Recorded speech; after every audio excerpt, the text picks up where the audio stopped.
From the haunted clubs of the United Kingdom to the speakers, headphones, and shadows of listeners around the world, a band has spent more than 2 decades building a cult following through horror, rebellion, Gothic atmosphere, and unforgettable rock and roll. Their music has echoed through the underground venues. Their stories have traveled across oceans. But one question still remains. When will Lesbian Bed Death bring their dark and twisted spectacle to the United States? Tonight, the Underground Nation podcast takes another step toward making that dream a reality. Because every stream, every share, every comment, and every listener joining us today is direct support in helping introduce Lesbian Bed Death to a brand new audience across America. Maybe it's Colorado. Maybe it's Florida. Maybe it's Wisconsin. Maybe it's a full-blown United States tour. We don't know where it starts, but together, we might just help make it happen. Now, entering the hot seat, a band forged from horror films, Gothic nightmares, punk rock rebellion, and a relentless passion for staying true to who they are. They have built a legacy by refusing to follow trends. They have survived while countless bands disappeared. And tonight, they join us to share their story with the Underground Nation. Creatures of the underground, turn it up. Open the crypt, light the candles, and prepare yourselves for one of the most unique bands to ever emerge from the darkness. Straight from the United Kingdom, please welcome Lesbian Bed Death. And now, your host with the ghost, the voice of the Underground Nation, Bounce Ball Boogie.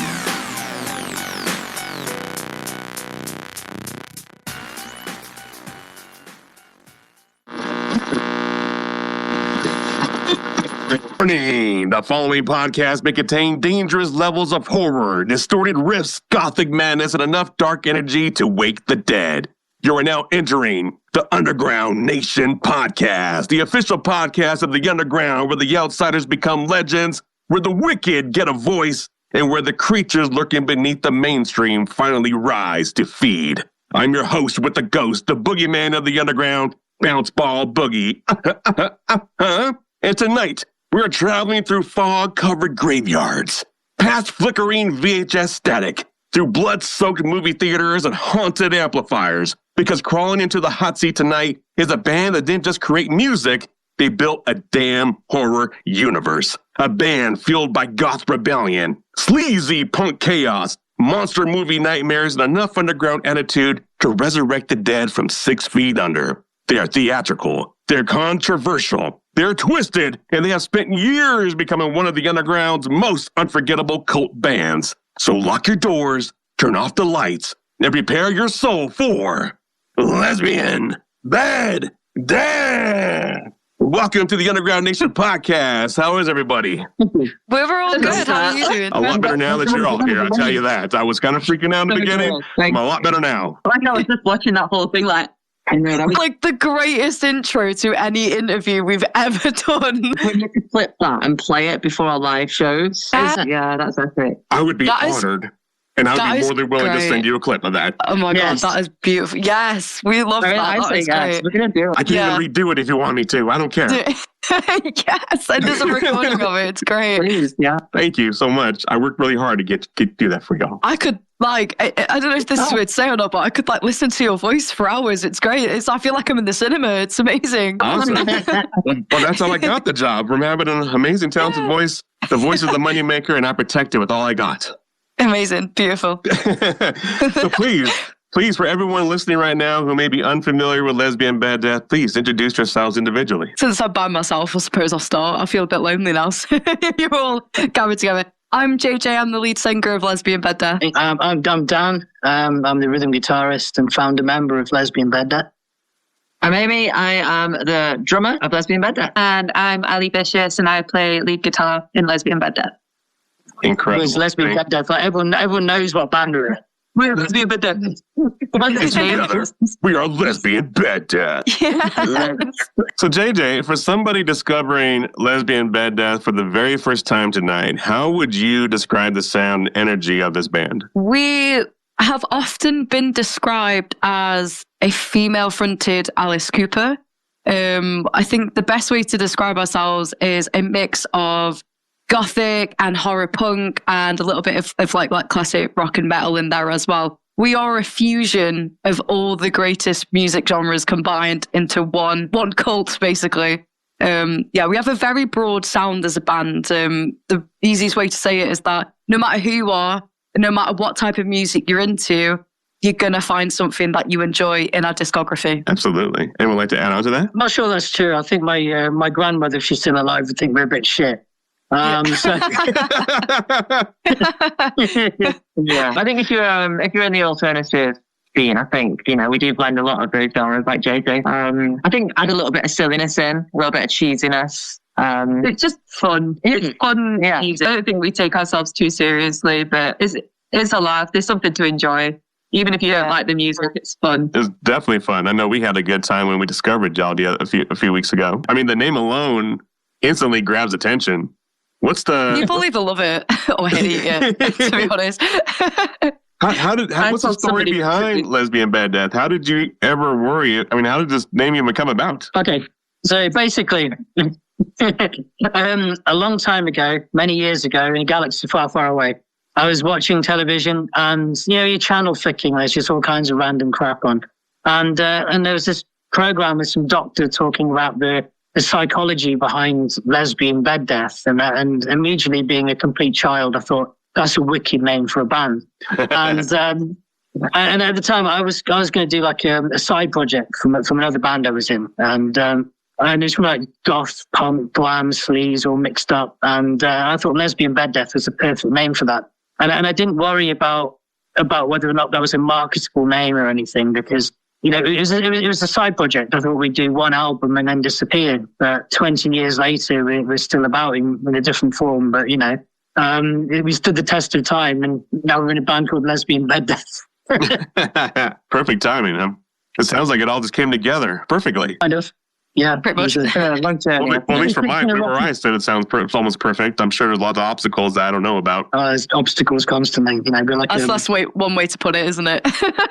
Yeah, we're a locomotive train smashing through all the obstacles. Yeah. Did you guys ever worry that name would create backlash before people even heard the music? I think back in the day, it times have changed. And obviously, I think Dan and it's probably, as the founding member, has seen this more than anyone in the band. But 10, 15, 20 years ago, even when the band first originated, the scene was completely different than what it is today. I certainly don't think it was acceptable back then as it is now. There's always been an underground, alternative and queer scene, don't get me wrong.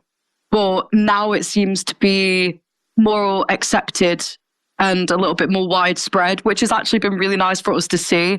I feel like there's still a few places that may look at the name Lesbian Bed Death. One big thing that we get is people automatically assume we're some form of like death metal band. And then we walk out on stage and they hear us and they're like, oh, okay, that's not what I expected. It's so cool, but it's not what I expected. And the name itself, I think, people have sometimes looked at it and I think they've just judged it at face value. But we're seeing less and less of that now. We get more comments saying, that's the greatest name ever. Who would name their band? So we've definitely seen a change. You still do get the people who walk up and go, oh, so you're all lesbians then? Yeah. And me. And So my dad's a lesbian too. To be honest with you, when we first started, we did our debut album. There was a couple of record shops, like big chains, and they wouldn't stock the CD, and they never said why. And our distributor tried really hard to get the CD in the chains. Wouldn't say why. And we all know it's because we had the word lesbian in the title. They're not going to say that because they don't want a bad PR looking homophobic or whatever. But we know it's there. So yeah, I think there's some some parts of the industry have kind of turned their nose up a little bit at us because of the name of the band. But I mean, me being me, back then it was a side project. I didn't care. The fact that it annoyed people like that was great for me. I didn't. If it was annoying people in the alternative community, yeah, that wouldn't be great. But it was just, it's upsetting a lot of very uptight, homophobic, conservative sort of people. We were like a Gothic punk band. Fuck those people. I don't want them to buy a record. We're there for people who are just into crazy stuff. And I was trying to kind of find people to connect with musically who were a bit like me. People who loved horror films. People who loved Alice Cooper and the Misfits. And just into all that kind of stuff, and just do something a bit different from the norm. So yeah, there's always going to be backlash when you do this kind of music, or you have a name like that, or you just kind of do more theatrical stuff. There's always going to be someone to knock you down. There's always someone where if there's an article about Kiss, or someone going, oh, they should have taken the makeup off. Again, they do the Ghosts now, and when I was a kid, they used to do about King Diamond. This would be better if we didn't do all the stupid pantomime and everything. But they kind of miss what makes those things magical in the first place. They're missing part of the art. And for us, the theatre and the horror films and all the nonsense that goes with Lesbian Bed Death is what makes the whole thing cool and different from everything else. I like to think so anyway. It's very cool. It's very cool. When I was doing my research, y'all made it very fun for me. And I noticed horror has always been deeply connected to the band's image.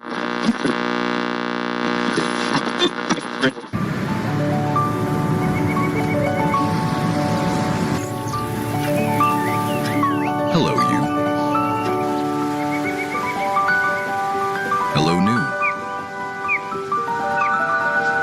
Hello, early. Hello, pump, push.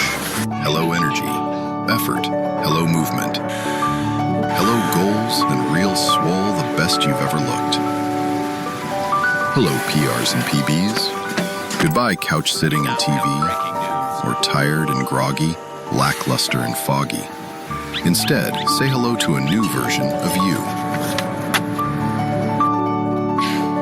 And say hello to Make Wellness, to see what you really can do.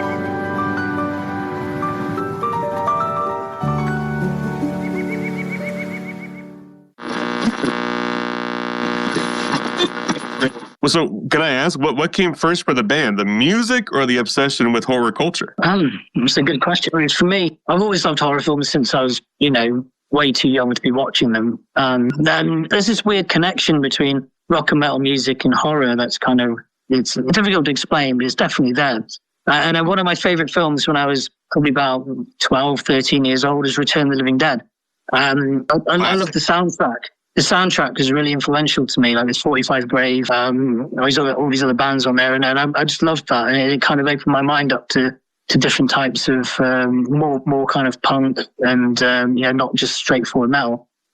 So that was kind of like a bit of a template for me. What I want this band to sound like, and I was thinking, well, something that would fit on the 6ix9ine Eyes or something like that, or like Billy Idol meets the Sisters of Mercy meets Motley Crue. And I thought, well, I'd want something that sounded like it wouldn't be out of place on the Return of the Living Dead soundtrack if it had been made today. I probably didn't achieve any of those things at all. that was the intention that I set out with. Well, it's a classic movie. One of my favorite, I must say. You guys, as a band, survived multiple eras of music industry changes.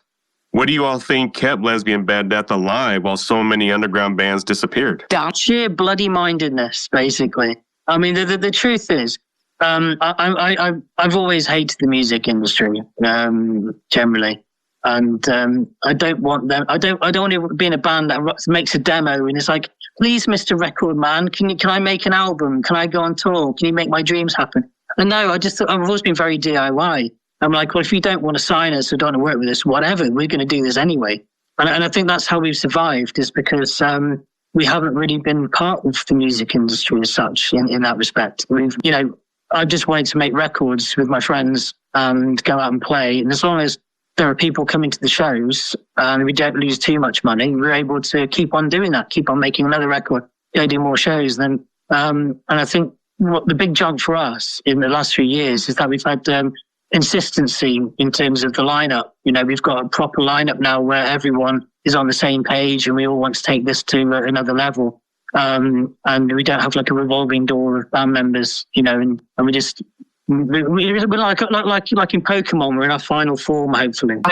Like every time Lesbian Bed Death almost dies, you just come in like Dr. Frankenstein and just... How many times have Freddie and Jason and Chucky come back? You know, if they can keep doing it, why can't we? Absolutely. I do agree with you. I believe Underground Nation ourselves create our own lane. We don't try to stick to the rules of the industry, and that's why I pride myself on being one of those podcasts that give a band their first interview instead of us chasing mainstream artists all the time, as most podcasts do. Yes, I'm talking stuff to you, podcast people. Yeah, I guess it's that awful scenario, though, when you're trying to do something independent, you're trying to get your views and your hits, and you know that you'll get a lot of views if you have Anthrax on the show.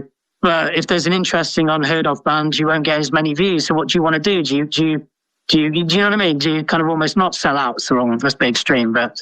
You know, did you give people the stuff they're familiar with already that they want that's going to get you those mega streams, or do you champion smaller bands? And I guess it's a no-win situation, isn't it? Just sort of jump on the end of that question as well. One thing that has definitely kept this band alive for its entirety is the community, the fans. Because ultimately, without them, you know, we are an independent band, as Dan mentioned, you know, like we aren't industry cogs. We work incredibly hard and have worked for an incredibly long time to essentially make this happen. And we could not have done that without people showing up to our shows, buying our gigs, taking part in the fundraisers, commenting and sharing our stuff. We couldn't do it without each other, but we couldn't do it without our fans either. So they've definitely played a massive part in allowing us to get this far, because without them, we just wouldn't be able to do it. So thanks, everyone. Very true. It's very true. It's the fans of the podcast that led us to you. So I agree with that statement 100%. The fans is what keep us thriving. The fans, yeah. Your music feels theatrical and cinematic. When you all write songs, do you picture scenes like a horror film in your head? Good question. Yeah, I feel like sometimes, not necessarily, it's not all the time, but sometimes, like, for example, if we've written certain songs with things in mind, for example, go back to the Midnight Lust album, like Horrors of the Crown Hotel. It's about a hotel in our hometown, and it's a terrible, terrible place. It's basically where the council puts like all the unwanted people, basically. It's probably horrible to say that, but it's essentially, it's a dumping ground for that, and it's quite an unfortunate place to be. And it is called the Crown Hotel. So we run about the Horrors of the Crown Hotel, but with that in mind, we pictured things from The Shining. So when we are writing the things and recording them, we are thinking about music videos as well. A great passion of ours is the music videos. And obviously you've been on YouTube and you've seen them, and you're watching these and you can spot little Easter eggs and references to these sort of horror movies and stuff. We all love horror and it binds us. So we're not necessarily writing all of our songs to be about horror films and stuff, but we certainly kind of tip our hat to them, if that makes sense, at the same time. Absolutely. It's amazing. That's right. Yeah. A lot of modern bands chase algorithms and trends.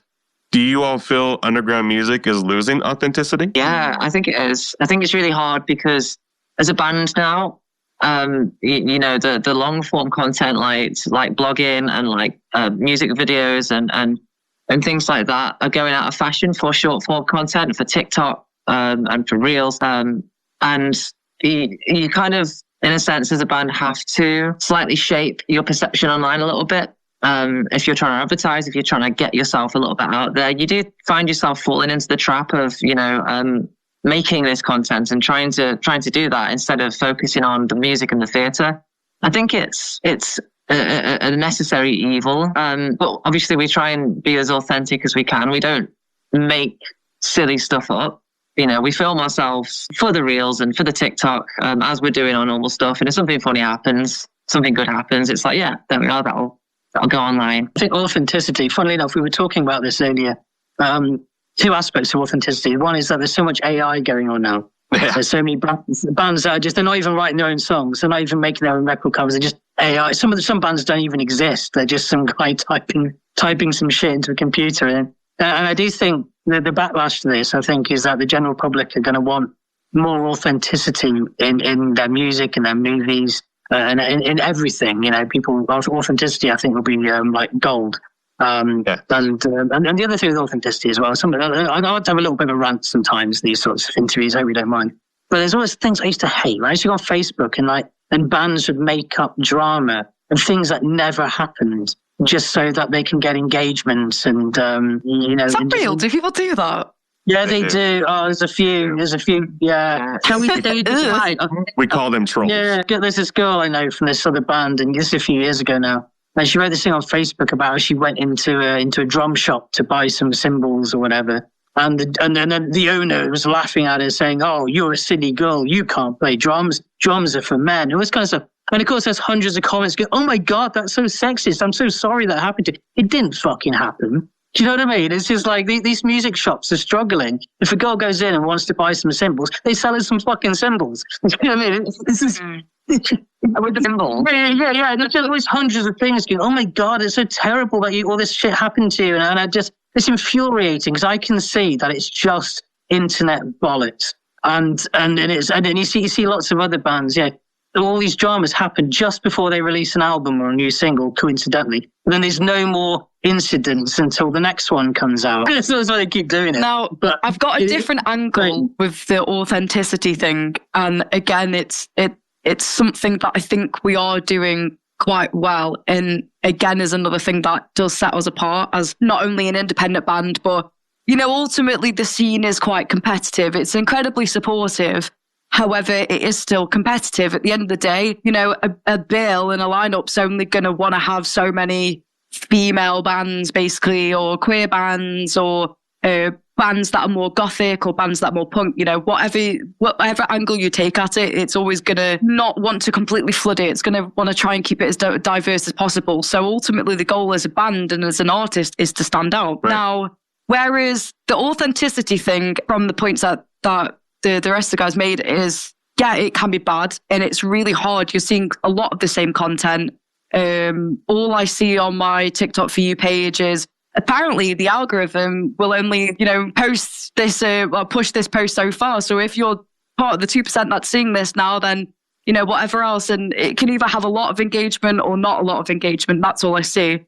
Now, as the marketing girly, I look at the stats. I see what videos do well. I see what videos don't do so well.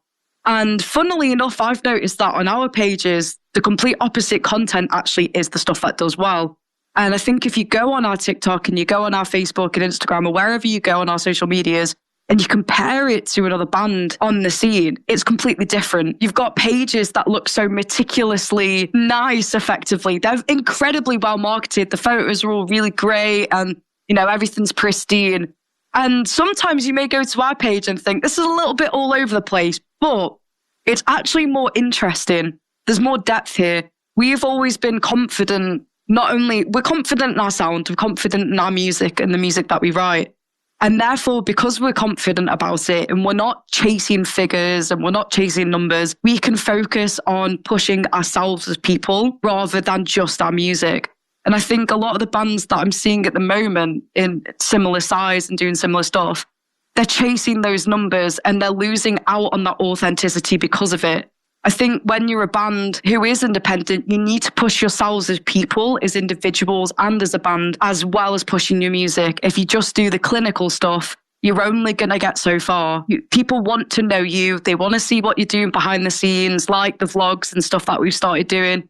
That is ultimately what's going to, me personally, that's what's going to connect me to a band rather than just be like, yeah, this is all right, it's good music. But who are the people behind the music? And that is what ultimately should count. I think it's a very British thing to not want to sell yourself as a person as well.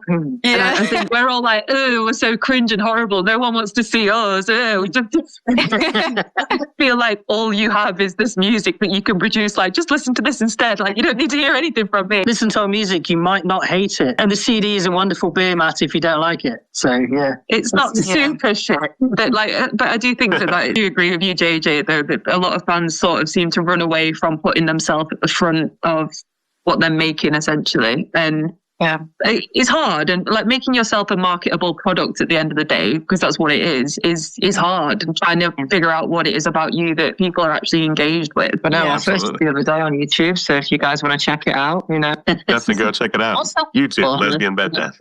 Doing the marketing, you know. The marketing, yeah, there you go. If you want to watch us like walking around and being stupid outside venues, then, you know, our YouTube's the place to go. Absolutely.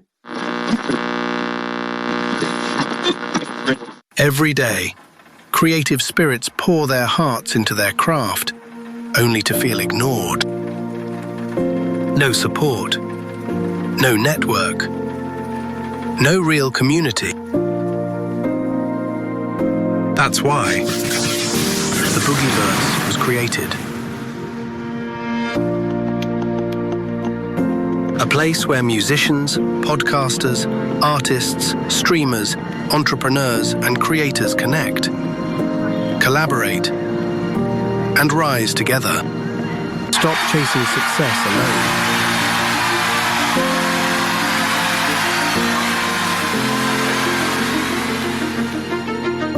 Join the Boogieverse Discord today, where creative spirits build each other up to greatness.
Has there ever been pressure to tone down your image or sound to become more marketable? Probably not, because again, it's an independent band. Yeah, it again goes back to that authenticity thing of we've never tried to be anyone other than who we actually are. But I think that's what we all like about this band. That's why we enjoy it. You can tell that we enjoy what we do because it's just us having fun and making music with our best friends, you know. I think indirectly that there was a point there, because there have been times when the band was smaller and you'd see the bands that were invited to, say, a small festival, they would all sound a certain way, look a certain way. And if you're a bit different, you don't fit and you don't get asked on. So there's almost that pressure that if you don't change your image a little bit or don't tone things down or don't play like middle of the road rock music or something, then you're not going to get these opportunities that you need to try and create a career in music.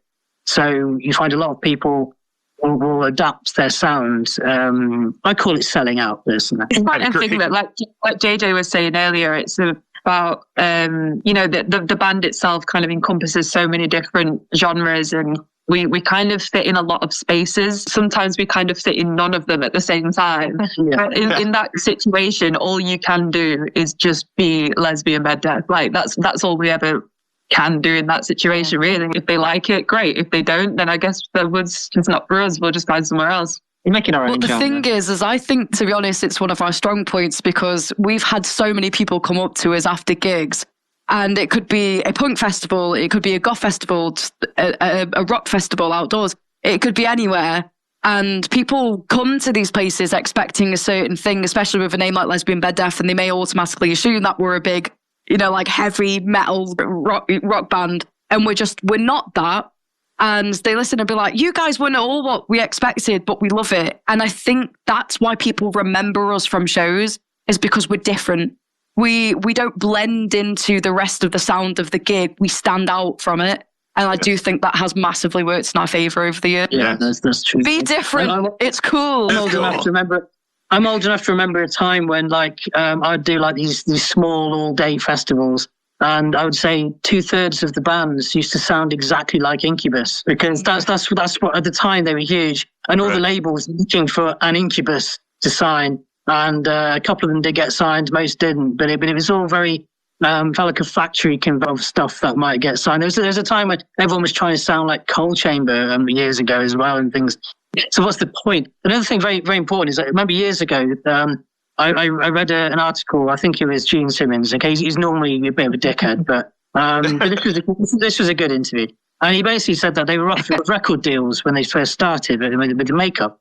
And this one guy, big record label, they offered him a lot of money, but he was trying to get the band to wear little funny red noses like clowns. And they turned the deal down. They turned down a huge amount of money because this guy didn't get it. He saw the makeup and everything and didn't understand. He wasn't on their page. He thought it was like a bit of a joke, like a disposable gimmick sort of thing, which should have killed the band off. And they made the right decision. And I feel I relate to that in Lesbian Bed Death. If a big label said, "Oh yeah, we want to sign you, but we want you to change the name of the band, and we want you to stop writing songs about horror films and things like that, and write love songs instead," then they're basically killing everything that our fans like about us. We'd be turned into something else, some generic piece of crap. And while it might sell 1 million copies, it's not what we are and what we want to do and where we want to be. And, I'd quite like us to, if we're lucky enough to get successful, I want it to be like on our own terms, doing things the way that we want. Absolutely. So with that said, what would you feel is the darkest or most emotionally real song in your catalog today? There's a song on the new record called Time Kills Everything. And, it's got like horror. Yeah, it really does. Well, it's got a lot of our songs have got horror overtones and things. There's another layer if you want to peel that back. And that song is about sort of depression, but the kind of aggressive, violent side of depression. Just the not the moping about, the dangerous side of it. And so it's a pretty dark song. I wasn't sure if it was going to fit with Lesbian Bed Death at all, but we just did it anyway, and it kind of does. That's one for me that I can think of. That's pretty gnarly. If you want to see that aspect of the song, if you don't and just want it to be like a horror vibe, then it's there. Absolutely. I think one for me, this was I think before I joined the band. The song was written, but I think Chains resonates quite a lot for me. I was going to say Chains. Yeah. Yeah. So I think it resonates for a lot of reasons, but I feel a lot when we play that live. Definitely. Yeah, I'm with Amy on that one. Chains for me it reminds me of being, the household that I grew up in stuff. And, I was bullied quite a bit in school. So, it was not an uncommon sight to find me in a corner somewhere or tuckered up in my bedroom with my headphones in and my earphones in, blasting music to kind of like drown out the horrible noises going on around me. And it reminds me of those times that song does of, you know, living your life in chains, going to like the lyrics and stuff. The overall feel of the song and the general lyrics of just being at one with music to escape stuff that's going on. And that song very much takes me to those times. But singing it now as an adult and being able to perform that song live and actually see in the audience in real time that it is touching people, they're listening to the song, they're vibing with the music, it touches me deeply because, you know, that little, you know, 14-year-old me who was so alone, I'm now 23 in a couple of weeks and I'm no longer alone, and I'll always be surrounded by amazing people thanks to this band. And that's why that song is emotional for me for that reason. Absolutely. So with what you just said there, JJ, do you believe horror music helps people process real life pain, trauma, loneliness, or fear? Horror music specifically, to be honest, I think all music. I think music's the great connector. But if you want to go specifically to horror horror music, I would say so. I feel like we're in some pretty rough times. The world is not all sunshine and rainbows, you know, and I feel like you can't pretend that it is because it just isn't. And we can become quite desensitized to a lot of the violence that's going on around us most of the time. And I feel like by writing horror music and playing it and, you know, being part of that world makes you stare that horror in the face. And I feel like at that point, you're no longer desensitized to it. You're staring it in the face and you're actually dealing with it. So I do feel like it can help massively in a lot of ways. It allows you to stare those monsters straight in the face and say, you know what, I'm not scared of you. I'm actually going to dance with you. Absolutely. I'll dance with the monsters. Let's go. I'll dance with the monsters. Let's go. Yeah. The band name is provocative immediately. Have you ever felt misunderstood or unfairly judged before people even gave the music a chance? Well, yeah, everyone thinks I'm a lesbian for a start. I told somebody recently the name of the band and they just looked at me and went, well, that's vulgar. I've got a good one. You're like this. I was trying to book shows a couple of years ago. We tried to do a UK tour, and I found this venue in Carlisle. I was going to hire the venue. I was going to pay their money. I was going to hire the venue. Talking about, you know, what we're going to do. And then that's what the name of the band was. And I said, it's Lesbian Bed Death. And he said, sorry, what did you say? So the band's Lesbian Bed Death. And he just suddenly went, no, I don't think we want that kind of thing here. And put the phone down. Disestablishment. It's not, yeah, I don't that kind of thing here. So what kind of thing? I don't even know what it is. You know, we don't want lesbians here, you know? Yeah, pretty much. Yeah. Just so it's clear, Underground Nation supports lesbians. Woo! Yeah, get in there. I feel seen. Definitely, we've noticed, you know, being real here, being a little bit brutal. We have noticed over the years that it's quite frustrating most of the time that certain festivals and again venues even, we feel like they deliberately ignore us. We've got to the point we're on par with some bands that, you know, are effectively being given quite a lot. And they're run-of-the-mill, generic, sound the same again, go back to that whole authenticity conversation. And we're just kind of like, we'd rock at these festivals. Like, we're ready for these big stages. And then sometimes it's like, you know, oh, what's the name of the band? Lesbian Bed Death. And they're kind of like, okay. They're just trying to avoid any and all controversy, aren't they? It's just like, put these frictionless bands up there and let them go. I think sometimes like a bit of nicely packaged controversy that, you know, is easy to kind of, you know, make them look good in some way, but you know, it's not real, is it? It's what it is. At the end of the day, we are a band that, you know, will continually strive for more queer and female representation in the music industry, and that is something we will never stop trying to achieve. So they can ignore us all we want because we ain't going anywhere. We're only going to get louder. So absolutely, absolutely, and we're going to help amplify you in the States. God damn it! Hell yeah! Excellent. Let's go. Let's go. As you were answering that question, I thought of a lot of critics say horror-themed bands rely too heavily on image over substance. What would you all say to people who think shock value carries bands further than talent? Ooh, that's really interesting. Me being 100 years old, I mean, I remember a lot of bands that were just that, just shock, just image. You know, the sort of bands that appeared on Roadrunner for like one record, then just disappeared. And it's all, I've seen it a million times. If your music's shit, you know, you might do well initially because a bunch of kids will buy you because you're in Kerrang magazine or something like that. There's no longevity. You know, what you have to think, what song is a DJ going to play in a rock club? What you need songs at the end of the day. I also think that comment just applies to basically any genre ever. Like, you could say that about boy bands. It's not necessarily a thing applicable to horror in itself. Like, boy bands' music is shit, but their entire career is based on the fact that they're all hot. Yeah. Nothing else, is it? Yeah, they last about 5 minutes, you know, and all their songs are just songs that are written for them, all their covers and things. Yeah, I think there's obviously definitely bands out there that are banking on the fact that they're spooky, scary, whatever, and they've hit people in the face really hard with something particular. But I don't know. I think a lot of it is just detractors, isn't it? Yeah. If someone doesn't like a band, they'll just find a reason to slag them off.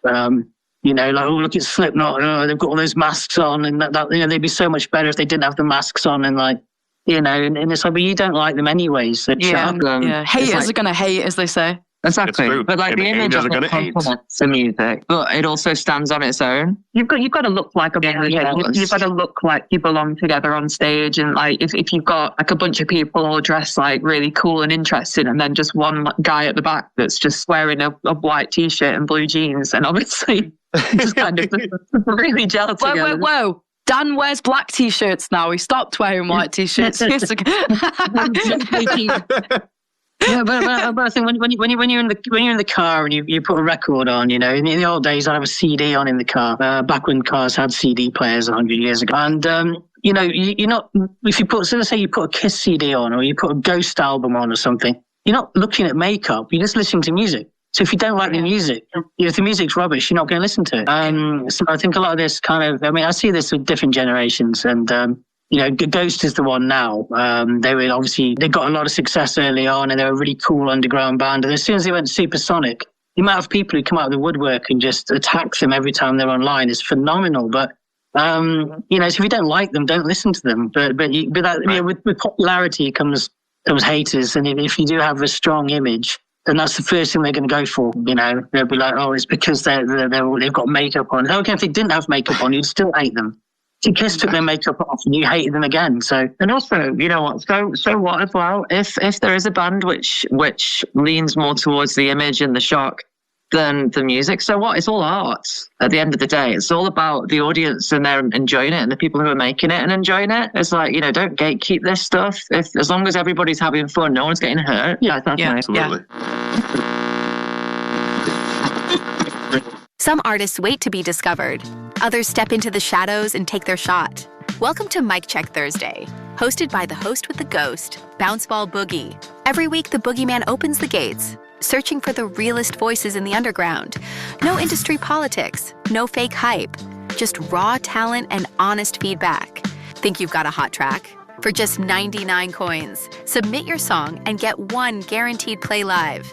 Get reviewed by Bounce Ball Boogie and the full panel of creatures from the Boogieverse. And if your sound hits different, you might earn something most artists never get: a personal invitation to a spotlight interview on the official Underground Nation podcast. This isn't a contest. This is a gateway to exposure, to community, to your next level. Join us live for Mic Check Thursday. Bring your track, bring your courage, and step into the Boogieverse. The Underground is watching. Are you ready to be heard? I have a question from the superfans. They would like to ask, so what was your favorite boy band growing up? Good question. JLS. I was obsessed with JLS because love appeared again. We should have never woke up. Yeah, that's a British one, isn't it? Yeah, you guys won't know that. For me, I'd say Take That and Robbie Williams, because we're based in the home of Take That and the home of Robbie Williams. I don't know if they made it to the States or not. Robbie didn't. I think Take That. What? Instinct actually kind of slapped. Yeah. That's mine. My dad played football with Robbie Williams. No way. In like primary school, by the way. Not like as I think Williams is like, you know, aware of my father's existence, but when he was a child, he played football with Robbie Williams. I was born to Angel, actually. Same. Robbie ever made it to the States. So he's a massive in here, and he was a member of Take That. I think Take That made it worldwide, but Robbie Williams was one of the members that left early, and he's huge in the UK, but he recently released a movie. They did like a CGI movie with like himself as a monkey doing his life. And it was, you know what, it was a great movie. I enjoyed it. I need to watch this. What? Me too. I'm interested. It's actually really good. It's actually a really good movie, but they pushed it so hard in the States and like nobody came because everyone was like, who the hell's Robbie Williams? Oh my God. Huge in Germany. Yeah, so I don't care about boy bands. I never had. You got to answer the question. But I mean, the stuff when I was little, when I was getting into music, just before I got into metal when I was about 12, 13 probably. Before that, I used to love Michael Jackson, so I guess the Jackson 5 count as a boy band. So Yes. Jackson 5 is pretty True. cool. nothing wrong with the Jackson 5. Not at all. Did like tore his skin off at the end of it, and he was just dancing. It's a rock DJ. Yes, that one. That traumatized me as a child. I was really scared. He's just kind of like dancing, and he takes his clothes off one by one, but then he peels his skin off at the end, and he's just like a dancing black muscle. It's true. This has happened, JJ. It's horrible. I've like never heard of that, and I feel like I really want to see that, but I really don't at the same time. You're gonna have to see. Really naughty CGI as well. It just makes it worse. Oh my! I'll send you a link after this. Yes. Please don't. Please don't. You have to see it, JJ. At least once. You have to. I'll send a reaction video to you. Yeah, that'll be really cool. We'll include it for the podcast if you send it over to us.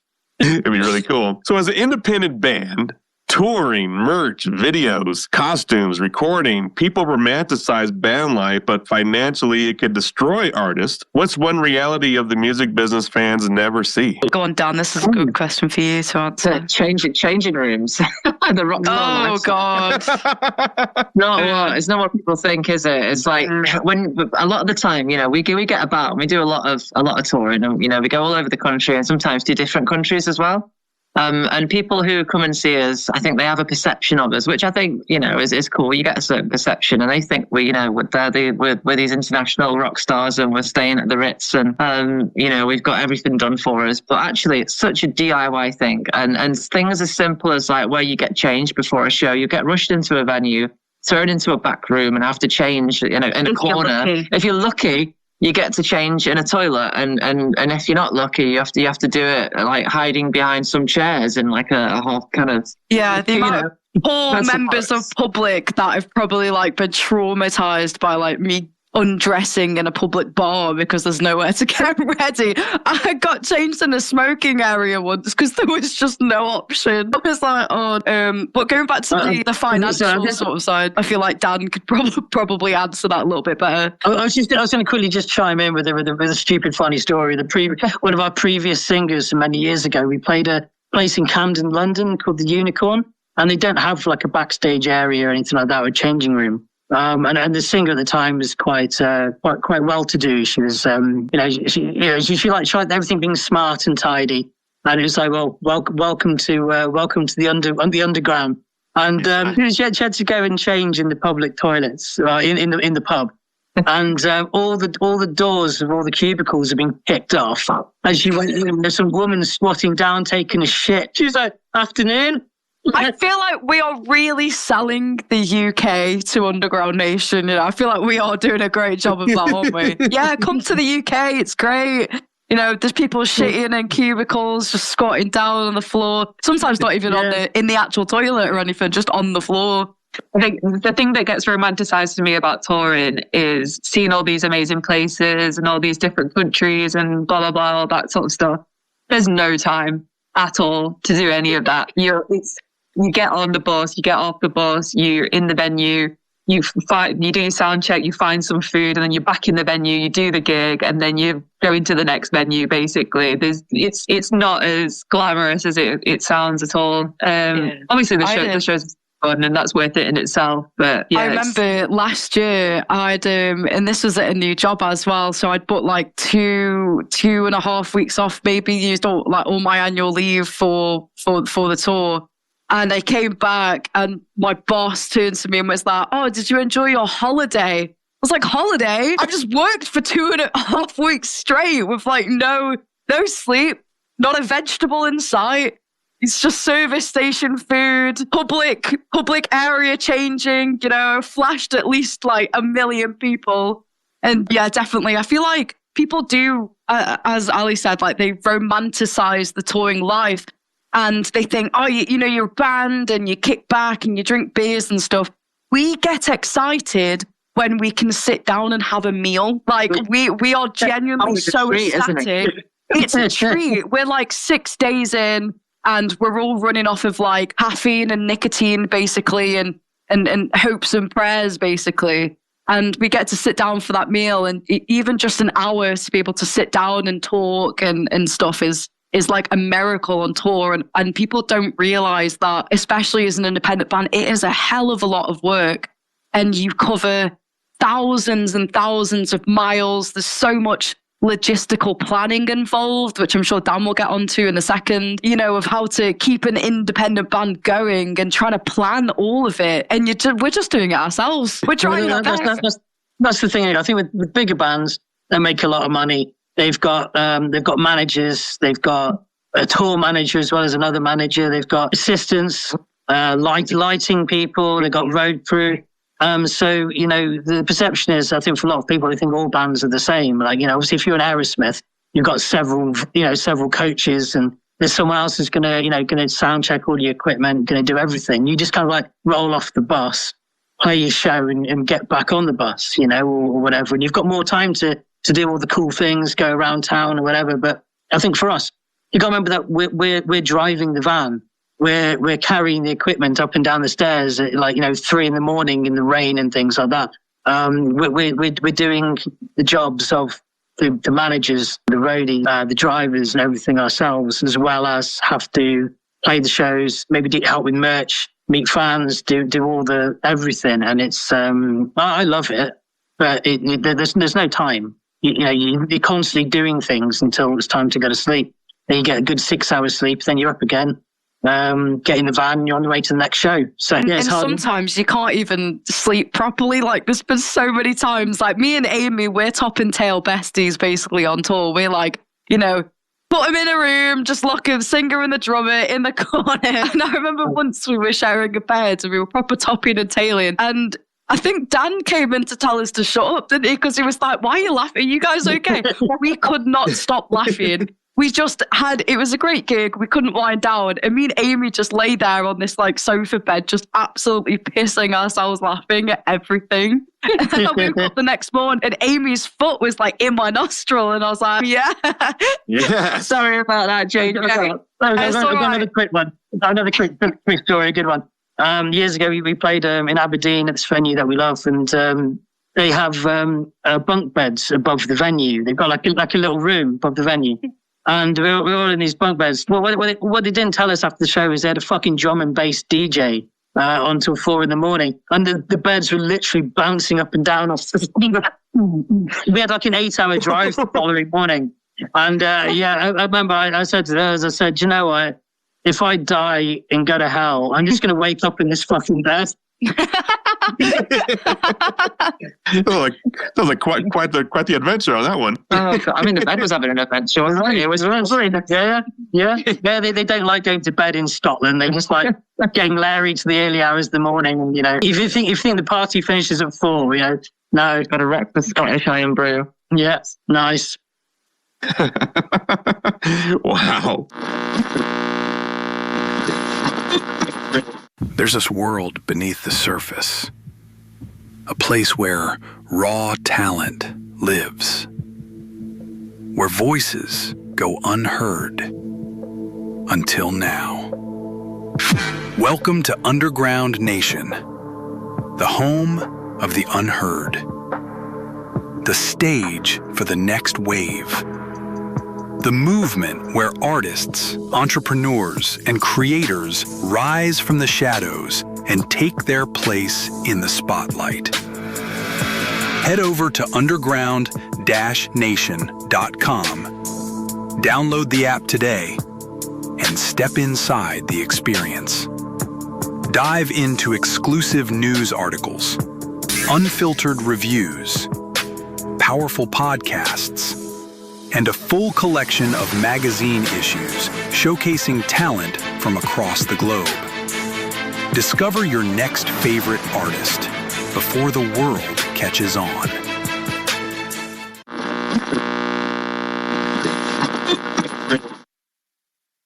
So I have to ask if Lesbian Bed Death could soundtrack one horror movie franchise forever, which one are you all choosing? That's a really good question. A very interesting question. Well, for me, which one's got the most movies? I'm going to answer things. Personally, it'd be really cool to be on the next Terrifier soundtrack. That'd be great. Yeah. We wrote a song about Terrifier on the Midnight Lust album.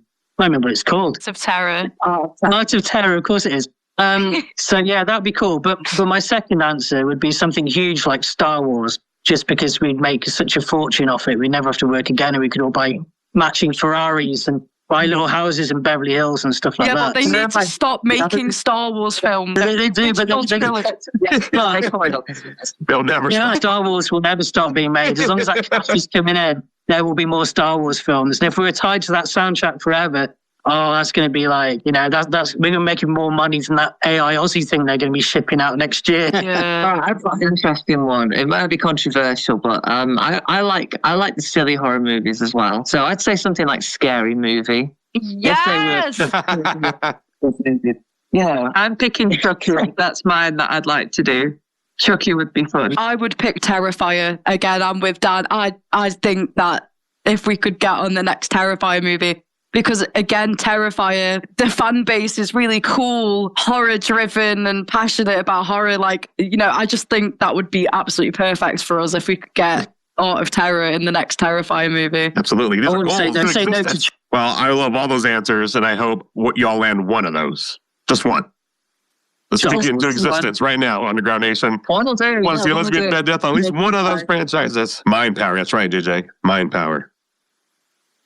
Manifest for us. Do it. So if the band had to survive a zombie apocalypse with one musician from any era, who are you choosing and why? Rob Halford. Well, she's got a motorbike. He can just fuck off into the sunset. I'd probably go with Doyle because he's built like a brick shithouse, and he could kick fuck out the zombies. So yes, I'm gonna say Iggy Pop because he just doesn't die. So I think he knows a lot about surviving. God, why is that the hardest question that I've been asked this entire time? I don't know why. Oh, I actually don't know. I literally don't know. Think about somebody you might want to push in front of the zombies. Steven Tyler. Yes. He uses weird toes as some kind of weapon. Oh my God. What's the lead singer from Seckled? What's his name? Which one are we talking about? I bet you're talking about Max Cavalera. I'm talking about Derek Green. I think it's Derek Green. Derek's the current guy. He's been out for like 50. Yeah.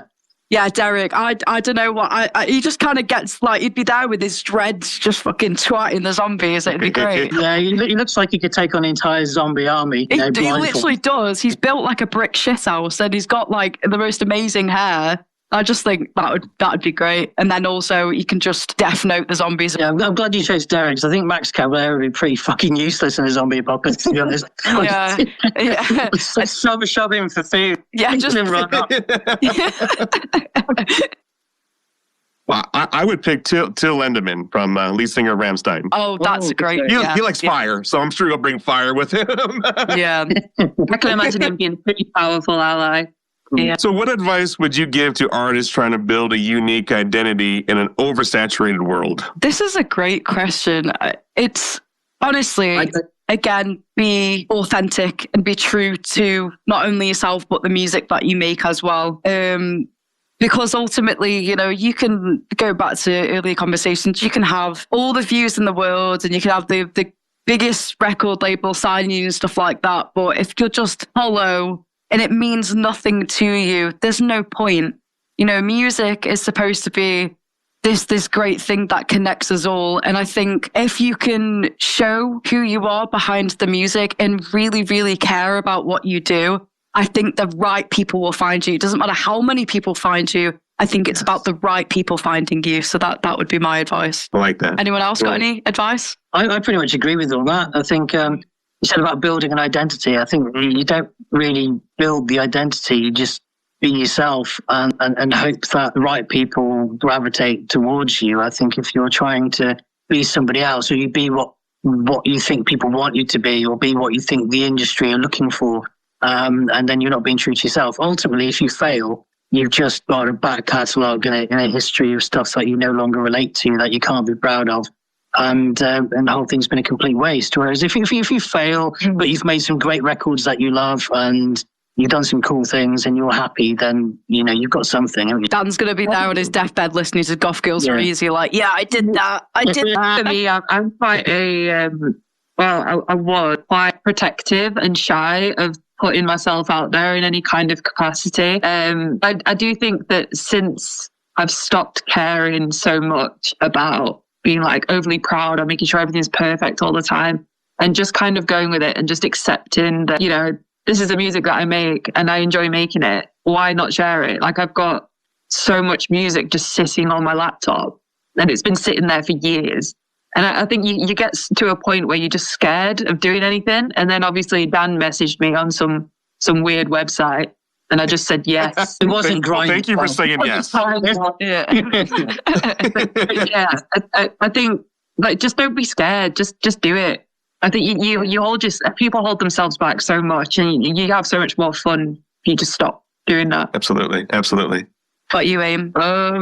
Yeah, I was going to say a similar thing. I was going to say be yourself. Don't try and fall into the trap of, finding an artist that you kind of want to be like and then just being another one of them. Because, if you're trying to be the next Kiss, you're always going to be a worse version of Kiss. Whereas if you're yourself, you're paving your own path. And that's really what you want to do. So same, I think same sentiment amongst incredible. Final message tonight. What would you all want listeners to remember about Lesbian Bed Death after this conversation ends? That Dan is a lesbian. That's it. Yeah, that's the answer. It's just a mic drop straight there. What would we want them to remember? Was that the question? Sorry. Yes. And I must say I'm a lesbian as well. Yeah, my response to that question has always been, what can we say? We all love women. So just take that as you are. So, what I want people to remember from, today is us, it's great listening to big bands and going after those industry bands, whatever else. But underneath it all, the music industry is built on bands like us that, go unrecognized and that we kind of fall under the radar. However, we bet your ass that you'll have a far better time at a Lesbian Bed Death concert than some random show of 100,000 people. And so, remember us. We are here. We're queer to make all your problems disappear. Nice. That's a great message. It's a great message. I've got one. Dad made a movie. Oh, yeah. Dad made his... yeah. A movie? Shameless plug time. Yeah. Nice. As if a band has ever shamelessly plugged anything. Well, our new record, Satan's Cellar, is the soundtrack to the movie Satan's, which I've been making over the last couple of years and is out now. And it's got lots of our music in it. JJ's in it as a homicidal nurse. And Satan's Cellar, check it out when it's online and stuff. There's a trailer on YouTube at the moment. Go have a look at it. You can find all information at Satan's Cellar Film on Instagram and Satan's Cellar across social medias if you want to check out the film. Satan's Cellar? Satan's Cellar, yeah. Same name as the recent, our most recent album is the soundtrack to the movie. But Dan, it's your movie. It's your moment to shine, darling. You go. Wow. I've always wanted to make a movie ever since I was a kid. And as I'm not exactly as young as I used to be, I thought, well, let's just do it. And also, we've made lots of albums. And it's you make an album, you do some shows or a tour, make another album. And I thought, well, what can we do that's a little bit different that might help us to reach a wider audience? So I had this idea of doing a film and tying it in with the band. And just see if anything happens, really. See if people enjoy it. Maybe they'll hate the film and love the album. Maybe the other way around. I don't know. So Satan's Cellar is a thing. And time will tell how people react to it. Maybe it'll be a cult classic. Maybe they'll hate it. I don't know. Who knows? Absolutely. I think it's really fun. It's, you had a budget, but you made it work. You did something. It feels like a bit of a passion project, and that's what it needs to be. Yeah, it's fun. It's kind of inspired by Creepshow and Tales from the Dark Side as an anthology. There's lots of little short stories with one that wraps them all together. Yeah. You have to check it out. I can't wait. You got me excited. I'll send you a link. Please do. And I can't wait to hear the soundtrack. You said the whole album was the soundtrack of the movie? Yeah. Wow. Now I got to put two and two together. Can't wait. All right. So my final message, what I'd like people to remember is support your local music venue, support your local artists, support the local scene. Be yourself, be kind to yourself, be kind to everybody else, and fuck anyone who isn't kind. Get Lesbian Bed Death to the USA. Yeah. Yes, get us to the USA, please. Please. That reminded me Go, of Underground Jerry, Nation. remember We got a Jerry goal. Springer. What was it Jerry Springer used to say? Was it be good to yourself and others? I can't remember now. Right, that little speech was very Jerry Springer. Oh, right. Okay. Yeah. Nice. Nice. Jerry.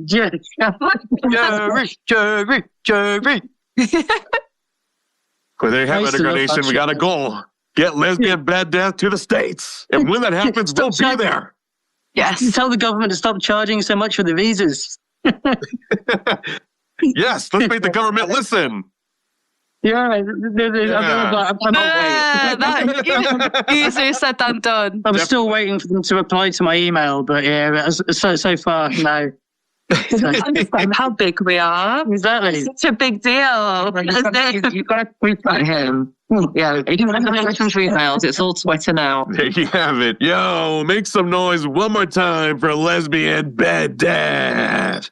Thank you all for stepping into the shadows with us tonight and blessing the Underground Nation podcast with your story, your energy, and your wicked creativity. Make sure you all like, follow, and subscribe to Lesbian Bed Death on all social and streaming platforms and run those numbers the fuck up.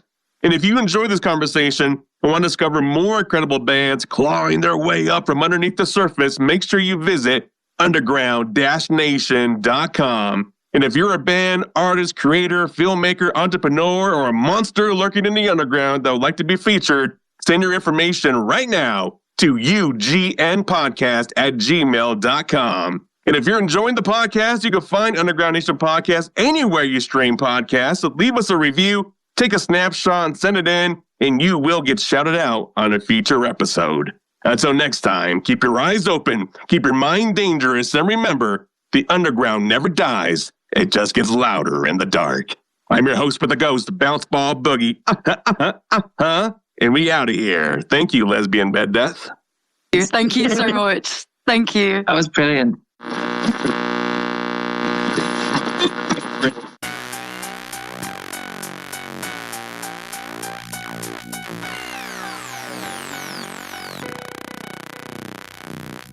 What an absolutely incredible conversation.